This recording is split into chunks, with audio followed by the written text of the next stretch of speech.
I'm Reverend Nicole Riley, and welcome to the Clergy Wellness Podcast. This is Season 1, Episode 15, How Not to Overfunction This Fall. Today we're also going to look at a wellness practice of the week, what is making this week good, and a mindfulness meditation. So let's jump in.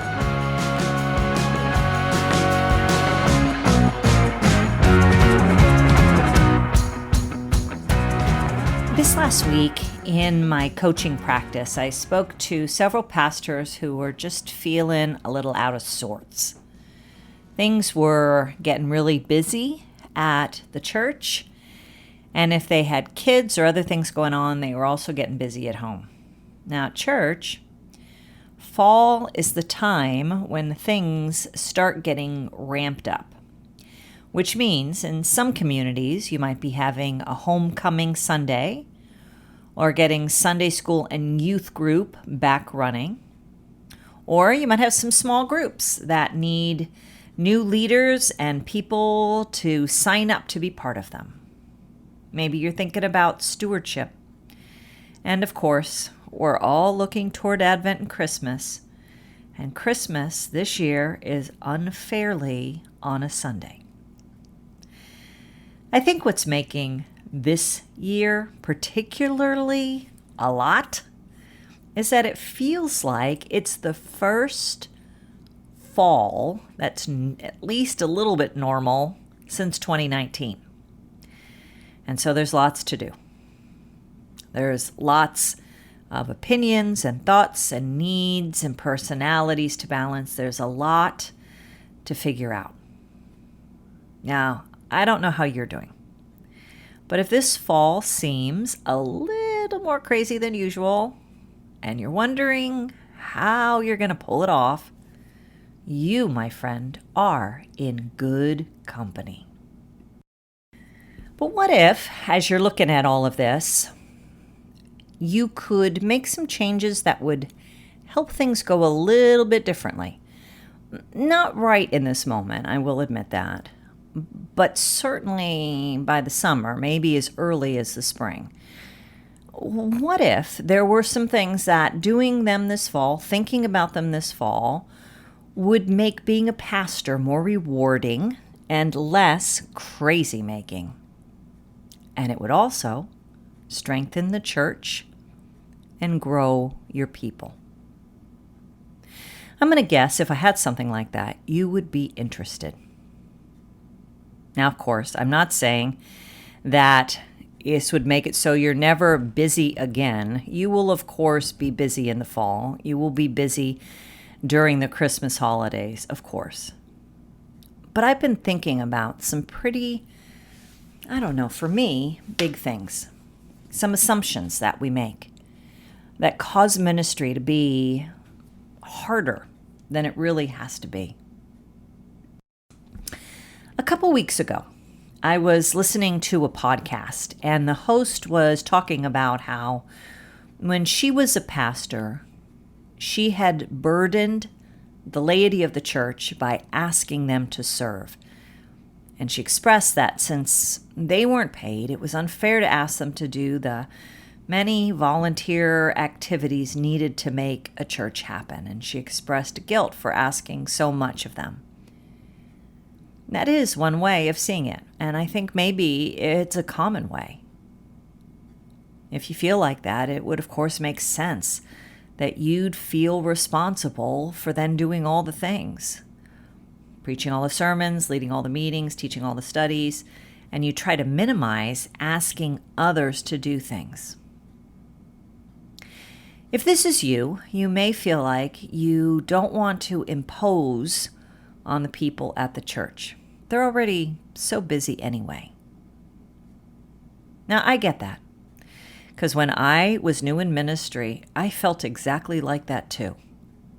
But here is what I have learned.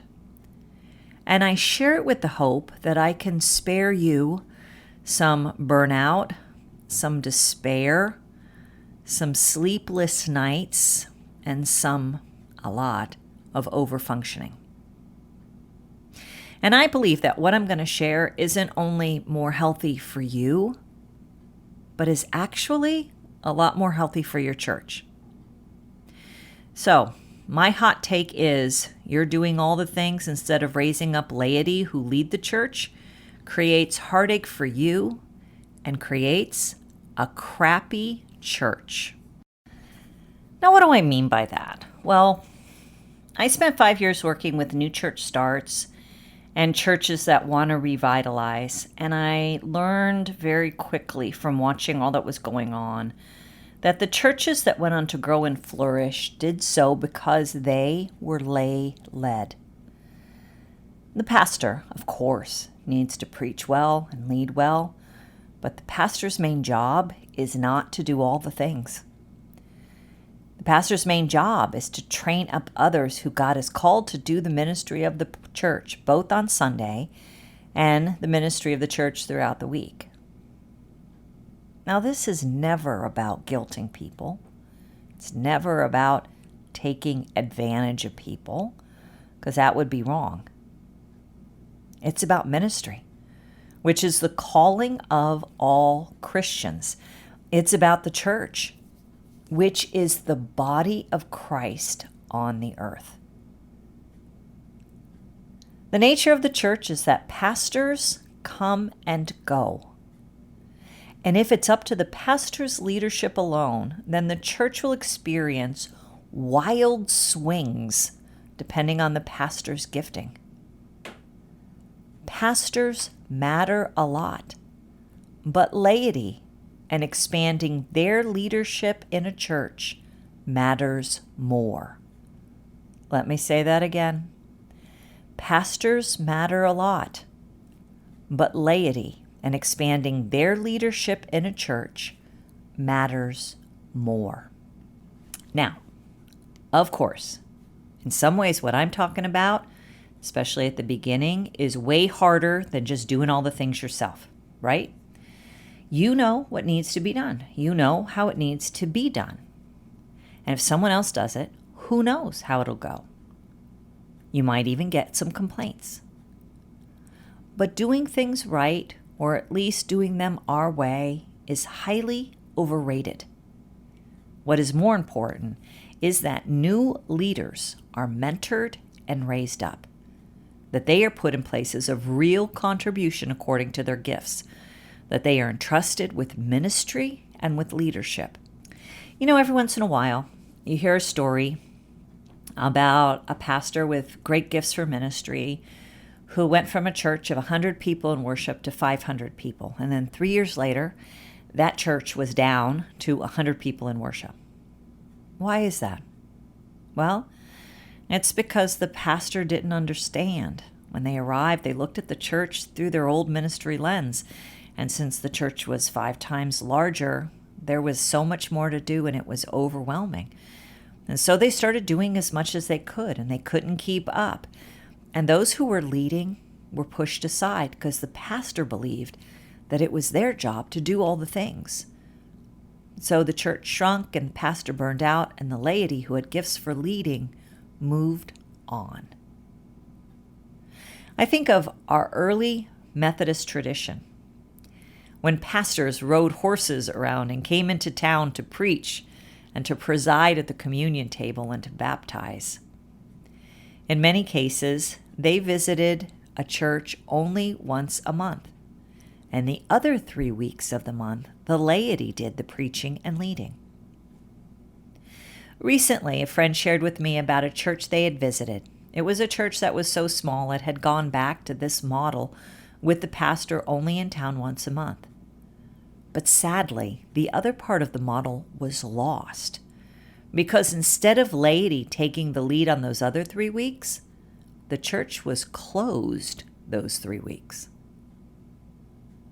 This, my friends, is the fruit of overfunctioning pastors who received that of boys and that of girls for their gifts, instead of understanding that their esteem was never to come from their ministry, what they did, what they were up front doing, but their work in growing the kingdom through raising up others to lead. That their job was actually to work themselves out of a job. It was only then that the church grew, flourished, and moved forward. Now I know all this feels a little crazy. I know exactly how it feels.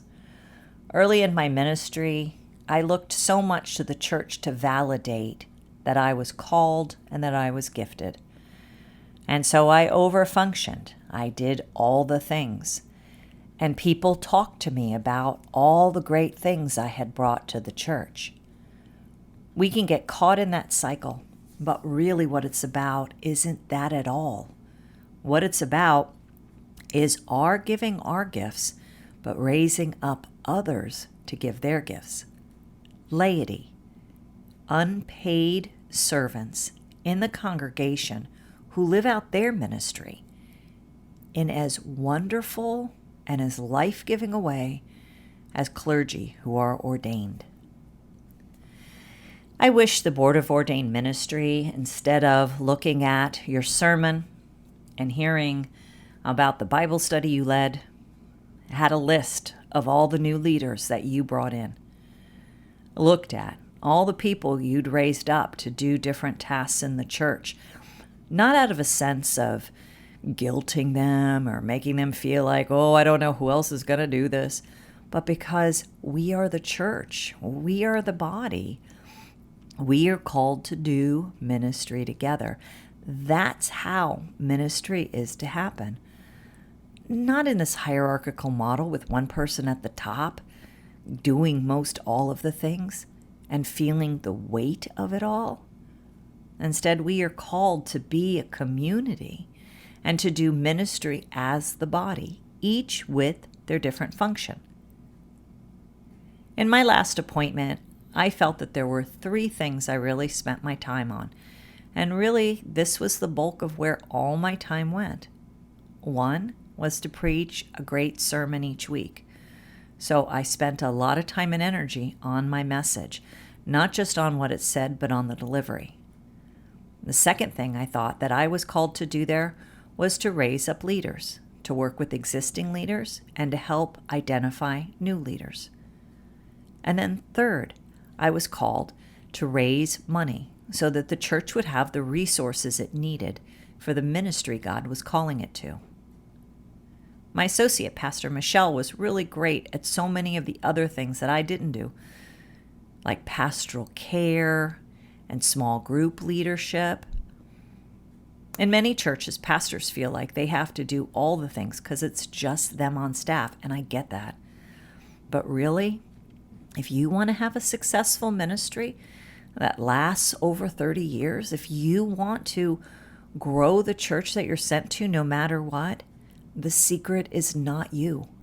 The secret is expanding the lay leadership of your church. Because when you do that, that makes such a huge difference. So, how do you do it? Where do you start? Well, the first thing to do is to start with the leaders you have. Who are the leaders you have right now? Make a list who they are. And decide that in these next 3 to 9 months, you will strengthen their leadership. I think this is really key because if you are going to grow and expand leadership, you will not do that alone. So start with who you have and think about how you will strengthen your leadership base. The easiest way to do this is by reading a leadership book together and discussing it. Now, there is no perfect leadership book. I hope you have a couple you like, but here's some that you might want to look at. One is a classic that is by Stephen Covey, The 7 Habits of Highly Successful People. I always like this one, even though it's, 40 years old now. Such a great book, especially for newer leaders. And then he has another book called Inspire and Trust. A book that a lot of people are reading these days about leadership, which is also not a very new book, maybe 10 years old now. The One Thing by Gary Keller. And then here's some other ones to look at. The Inclusive Leader by Artika R. Tyner. Dare to Lead by Brene Brown, Grit by Angela Duckworth, and The Purpose Path by Nicholas Pierce. I'd recommend you look for some books that speak to you on leadership, purchase 4 or 5 of them, share them at a meeting with your current leaders, and have the group pick the first one to read. As you read that book, I would then meet with each of your leaders one-on-one and talk with them. Get their sense of where they are as a leader and what they think is next for them. Over the course of the year, I'd look at reading 3 of those books and discussing them individually with your leaders and also when you're all together as a group. So that's the first thing I do. Second thing is to look for new leaders. Your church will not move forward, and nor will your ministry if it's the same leaders for the last 10 years. All organizations need new blood and new ideas. So, look for new leaders. Let this be your prayer. And while you're working with your current leaders, ask God to reveal to you who the new leaders are. And when you get an inkling, go out to coffee with them. And tell them, I see something in you. And then give them an opportunity to serve. I like to take new leaders to a local conference. In fact, you can take your ongoing leaders to a local conference too. It's always great. It gives a lot of energy to people. It doesn't have to be a denominational conference, although you can certainly attend those as well. And if it isn't possible to do that because of where you're located, maybe there's somebody, a local person, who would come and do a morning workshop for your current leaders and your new leaders. Talk to the current leaders you have about how together you will mentor new leaders for upcoming opportunities to serve. So any upcoming event at the church, you'll be wanting new leaders to help so that you might see how they lead. Now, this isn't about recruiting people and then letting them figure it out on their own. There's a much better tried and true model. It's 4 parts. The first is, I do and you watch.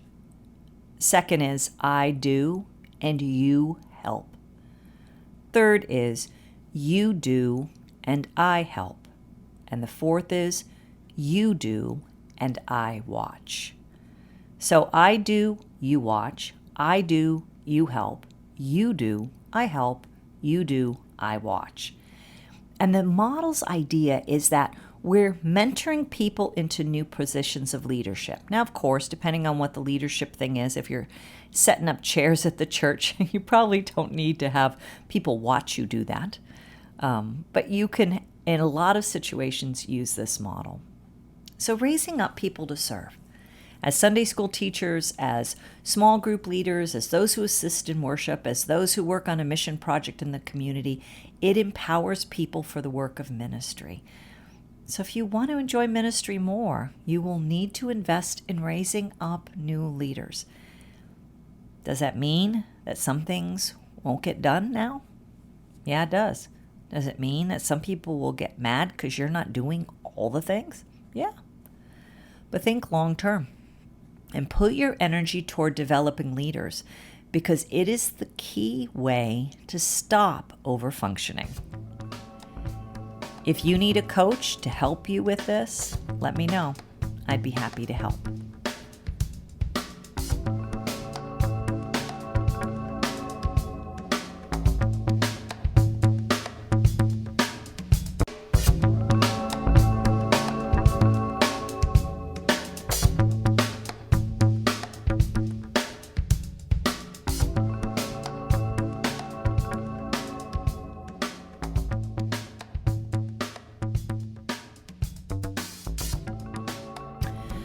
Wellness practice of the week. This is where I share something you can do this week to increase your wellness.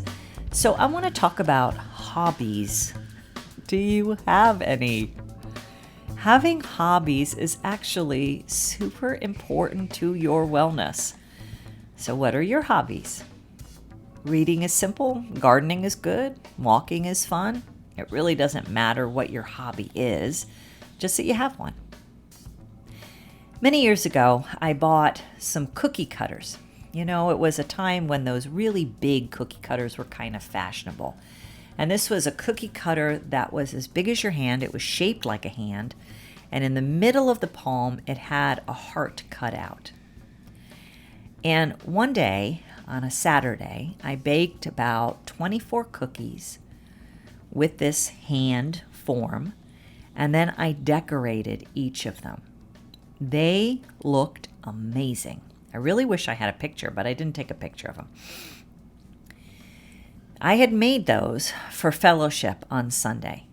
But here's the thing. I didn't want the church to know I had that kind of time, so I told my husband to put them on the fellowship table, and if they asked, to tell them that he had made the cookies and done the decorating. I guess I felt guilty. I had so much free time, and I didn't want the church to know. So, whatever your hobbies are, depending, maybe you don't share them with the church, or maybe you do. It's up to you. But don't feel guilty.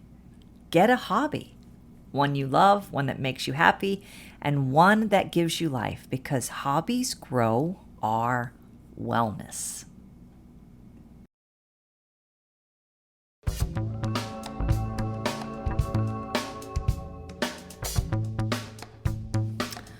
What is making this week good? This is the part of the episode where I talk about what I am enjoying with the hope that you will notice something good in your week too. So last week I shared how I was going to Peoria, Illinois to do 2 keynotes and a workshop. And if you haven't traveled in a while, let me tell you, it was very treacherous. It was kind of amazing that I really even got there. I actually got stranded overnight, my suitcase got lost. Everything worked out, and my suitcase was eventually found, and I had a great time. I felt I had made a difference speaking about beliefs and the importance of beliefs for us as clergy and social media. So I talked about my book and discipleship huddles, which is a kind of group that I run and teach people how to do it. So as I finished up, I was at the airport, and I was at the gift shop there on my way to come home, and I saw that they had mugs, and there was a green mug that said Peoria on it, and I bought it. I thought, I want to remember this weekend. I want to remember the experience, how I figured it out, how I made a difference. I don't know if I'll ever get to do another keynote again, but I want to remember I did this one. So now I have a mug as a sort of an Ebenezer. Do you know that word? Ebenezer is a Hebrew word meaning stone of help. And Samuel, in 1 Samuel 7:12, set up a stone to commemorate God's help to the Israelites in their victory over the Philistines at Mizpah. My mug is a kind of a thanks to God, a remembering of all that happened, of God's faithfulness and the big adventure. A don't forget, a we were here kind of thing. So, my Peoria mug is what is making this week good. And look for it Thursday on social media. It's actually quite a beautiful Ebenezer.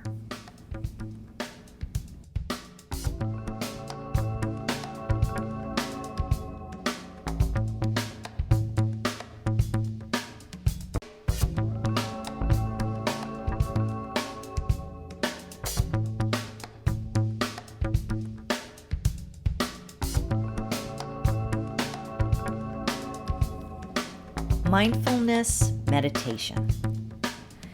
This is the part of the podcast where we pause and do a little bit of mindfulness work. And I was thinking about this whole idea of an Ebenezer. And when I was a brand new pastor, probably in my first 6 months, I had this little statue of Jesus, and then he had a little basket of loaves and a little basket of fishes. And I kept that right on my desk to remind me that God would provide even when it felt like I didn't know what was going to happen next. It actually helped me a lot. It was kind of a little monument for me, a little reminder for me. I want to share that text from 1 Samuel and invite you to consider God's faithfulness and how, if you're going through a rough time right now, you might want to create a little monument. So every time you see it, it reminds you that God has been with you in the past and God is with you now. That monument could be as simple as my Peoria mug or some rocks piled on top of each other, or a little statue, whatever it is for you. Just a little something to remind you, to help you to be mindful of God's faithfulness. So, take a moment to relax and to be present in whatever way that works for you. And taking a deep breath. And remember who you are. You are God's beloved. And remember in whose image you were created. You were created in the image and the likeness of God. Let me read 1 Samuel 7:12 so that you might listen in to this Ebenezer and think about what it means for you. Then Samuel took a stone and set it up between Mizpah and Shen. He named it Ebenezer, saying, "Thus far the Lord has helped us." Then Samuel took a stone and set it up between Mizpah and Shen. He named it Ebenezer, saying, "Thus far the Lord has helped us." So this week I invite you to just pause right in this moment and remember how God has been your help, and to affirm, to believe that God is with you and will help you even this day. Remember these words, and may they give you life.